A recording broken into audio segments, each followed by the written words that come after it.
So what is up, traders? I am Agbo Samuel Odi, back on your screen, and in this series we will be going through the basics of forex trading. So for a lot of people, they want to start their journey and probably don't know how to go about learning and gaining the right knowledge in the financial market. So that's why my channel exists here. So I'll be sharing the basic knowledge down to the advanced knowledge, but for this series I will be going through the basic. So for the content, we'll be talking about what is forex trading, understanding currency pairs, forex trading platform, lot size, leverage, margin, equity and drawdown, technical analysis, basic, fundamental analysis, forex terminology, market structure and risk management.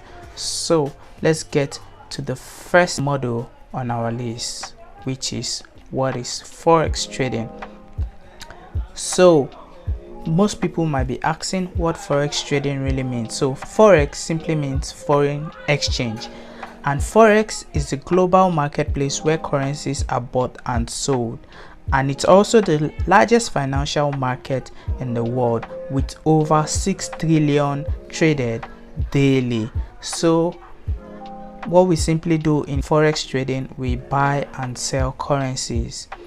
As traders, we speculate price of currencies, but the primary reason for foreign exchange is to buy and sell currencies. And the brief history of forex trading dates back to the ancient time when people exchange goods and currency. So if you understand or you're good with economics, you will know that there was a time where people are doing trade by barter, exchanging, traveling to different countries. When you go to different countries, like me, I'm a Nigerian. If I go to the United States, I can't use Nigeria naira there. I'll have to exchange it for the US dollar. So that is all what trading is all about, exchanging currencies. And remember, as traders, what we do is we speculate price and we make profit off the outcome. So the second thing we need to know is who trades forex. So the big participants in forex are, number one, the central banks. Now you might have heard of the concept of JP Morgan, you've heard of Bank of Barclays Bank, you've heard of Goldman Sachs, you've heard of Federal Reserve. These are the major banks that runs transaction daily in the forex market. So these are the major participants. And secondly is the commercial banks. The commercial banks is the local bank, like in your city, your town, like in Nigerian Eco Bank, Access Bank and many other banks. And outside Nigeria as well, other commercial banks run transaction in forex as well. So the third is corporation. When we talk about corporation, it's all about hedge funds, large fund investment firms and every other corporation that involves finance have their activities in the forex space as well. Then lastly is retail traders. Now retail traders is more like me and you. So retail traders are just people with small capital who come into the financial market to make money off trading the market. So now what is the advantages of trading? So number one is open 24 hours. So you can trade the financial market from Monday to Friday within a space of 24 hours. So regardless of whatever time you want to trade in that 24 hours in a day, you can actually trade the market.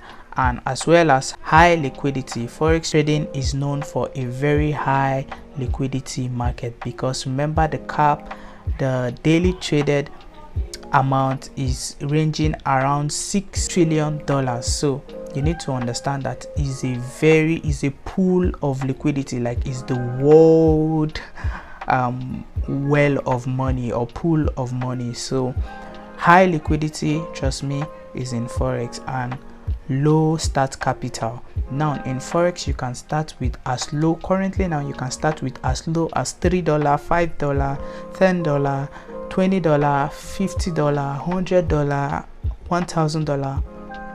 you can use it to start trading the financial market forex, and also possibility to profit both rising and falling market. This is powerful. Like, you can make profit when the market is going up, and you can also make money when the market is going down. So this is actually one of the powerful aspects of trading. Now you might be wondering, how do we make profit in the financial market? So profits are simply made when you buy a currency expecting it to appreciate in value. So at the current price at which you buy from, if the market goes higher, then you make money off it, and vice versa for selling. At the current point you sell, if the market go lower from that price point you sold, then you would make profit. So you buy a currency when you expect it to rise, and sell it when you expect it to fall.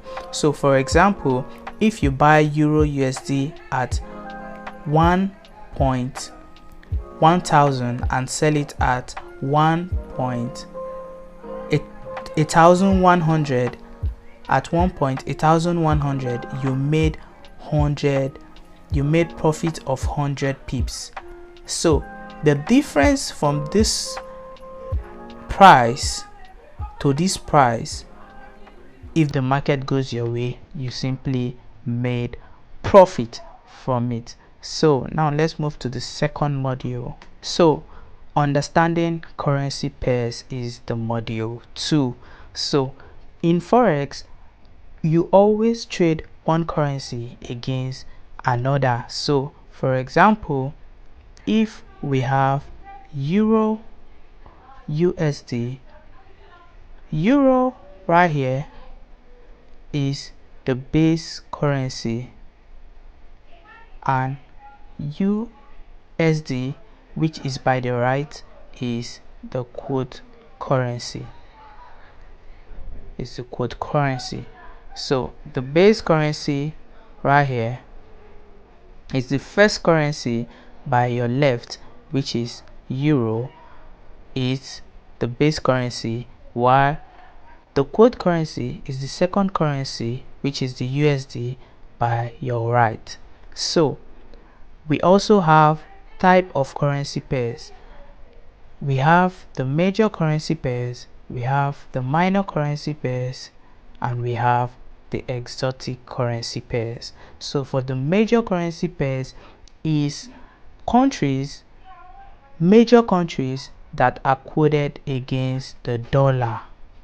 So all major countries that are doing well in economy, they are quoted against the dollar. So for example, Euro USD is a major currency pair, British Pound USD is a major currency pair, odd Australian Dollar USD is a major currency pair, CHF USD is a major currency pair, New Zealand USD is a major currency pair, Canadian Dollar USD is a major currency pair. So there are many more, but for these are just the major ones we'll be looking out for. And for the minor currency pairs now is all major currencies traded within themselves that doesn't have dollar attached to them. So for example, you have the Euro JPY, the GBP Euro, the odd GBP, and the Euro AUD, the AUD JPY. You can see for here no dollar is tied under them, so they intertwine between themselves here. As you can see, they intertwine between themselves for the minor currency pairs. And for the exotic currency pairs, the exotic currency pairs are not much traded. For example, the USD NGN, which is Nigeria naira dollar to the naira, and USD GCH, which is the naira to Ghanaian cedis, and also naira to Ghanaian cedis. These are the markets you wouldn't see much or good market structure. You always see spikes, so I recommend a no for this. So because you wouldn't see much volume on it, so I recommend a no for exotic pairs and stick with the major and minor currency pairs. So let's get to the bid, ask price, and spread. So what bid simply means is price at which you can sell the base currency. Remember, we stated that the base currency is the first currency that is by your left, right? We stated that it is the first currency by your left, and the quote currency is the second currency by your right. So the bid price is the price at which you sell your base currency, and the ask price is the price at which you can buy your base currency as well. And the spread, the difference between the bid and ask price, this is more like a broker fee, what a broker charge you. The spread is what your broker charge you for taking on trades in the market. So as you can see on the diagram here, you can see this is the ask price. As you can see, this is the ask price and this is the bid price. So the difference, you see this space here, the difference between this price and this price is what is known as the spread. So the difference between this price and this price right here is what is considered to be the spread. I hope that you understand this. So if Euro USD has a bid price of 1.1000 and the ask price of 1.103, then the spread is 3 pips. And remember, we said this is essentially the fee taken by your broker.